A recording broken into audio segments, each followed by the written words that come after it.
ফিরআউন স্ত্রী হযরত আসিয়া আলাইহিসসালামের কাহিনী। আল্লাহ পাক ইরশাদ করেন, মুমিনদের জন্য ফিরআউনের পত্নীর দৃষ্টান্ত বর্ণনা করেছেন। সে বলল, হে আমার পালনকর্তা, আপনার সন্নিকটে জান্নাতে আমার জন্য একটি গৃহ নির্মাণ করুন। আমাকে ফিরআউন ও তার দুষ্কর্ম থেকে উদ্ধার করুন এবং আমাকে জালেম সম্প্রদায় থেকে মুক্তি দিন। সূরা আত-তাহরিম আয়াত সংখ্যা 11। মুসলিম নারীদের জন্য চিরবরণীয় ও অনুসরণীয় এক ব্যক্তিত্ব হচ্ছেন আসিয়া। সবুজ শ্যামলিমায় ঘেরা সুউচ্চ প্রাসাদের আলিশান মহলে তিনি বসবাস করতেন। সবুজ বৃক্ষের তলদেশে প্রাসাদের গা ঘেঁষে নীল দরিয়ার স্বচ্ছ পানি বয়ে চলত অবিরাম। এমন সব নেয়ামত ও আয়েশের মাঝেও আসিয়া ছলে অতৃপ্ত অস্থির। তাহলে কোন সে পিপাসায় তিনি কাতরাচ্ছিলেন? কিসের অভাবে ছটফট করতেন তিনি?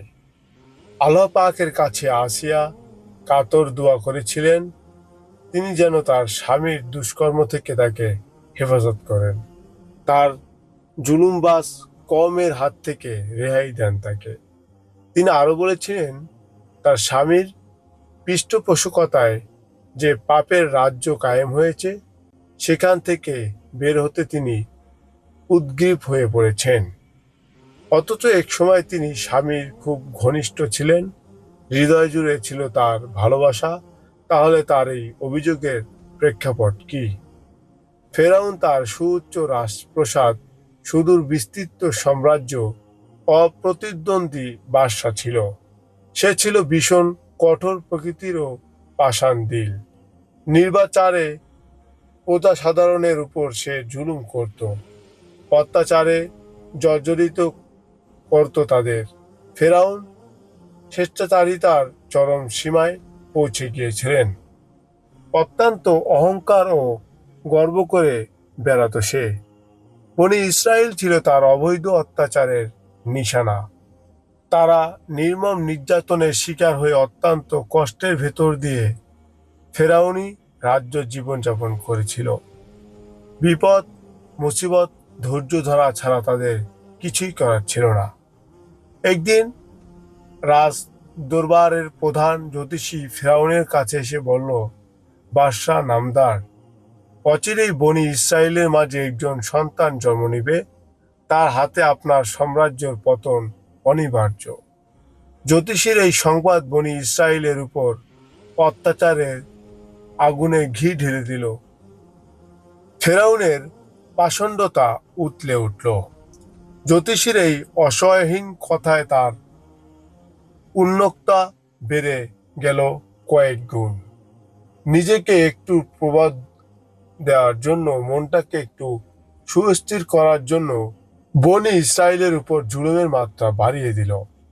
সে তাদের নবজাতক পুত্র সন্তানদের ধীরে ধীরে নিঃসঙ্গভাবে হত্যা করতে লাগলো। তবে শুধু কন্যা সন্তানদের জীবিত রাখত। অবশেষে আল্লাহ পাক বনি ইসরায়েলের ভাগ্য লিখনে পরিবর্তন আনলেন। তাদের পর্যাপ্ত শক্তি ও ক্ষমতা দান করলেন। ফলে ফেরাউন যে বিভীষিকার আশঙ্কা করত, তা স্বচক্ষে দেখতে বাধ্য হয় সে।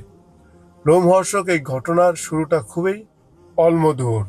ফেরাউনের রাজপ্রাসাদের অনতি দূরে ছোট একটা ঝুপড়িতে ইউহানিব নাম্নী এক মহিলা বাস করতেন। তার গর্ভধারণের সময় ঘনিয়ে এলে নিজ গৃহের এক কোণায় তিনি আবদ্ধ হয়ে রইলেন। প্রসব বেদনা শুরু হলে তিনি মেয়েকে বললেন, যাও, জলদি একজন ধাত্রী ডেকে নিয়ে আসো। মেয়ে ধাত্রী ডেকে পুত্র সন্তান ভূমিষ্ঠ হলো। তিনি ফিরআউনের নিষ্ঠুরতা ও বর্বরতার কথা করে ভয় ও আতঙ্কে শিউরে উঠলেন। নিজেকেই তিনি জিজ্ঞেস করলেন, এই নিষ্পাপ ফুলের মতো শিশুকে কি মেরে ফেলা হবে? ছেলের প্রতি ভালোবাসায় তিনি আবেগপ্রবণ হয়ে উঠলেন। হিংস্র ফিরআউনের হিংস্রতার হাত থেকে বাঁচতে একাধারে তিনি মাস গৃহভন্তরে লুকিয়ে থাকলেন তিনি।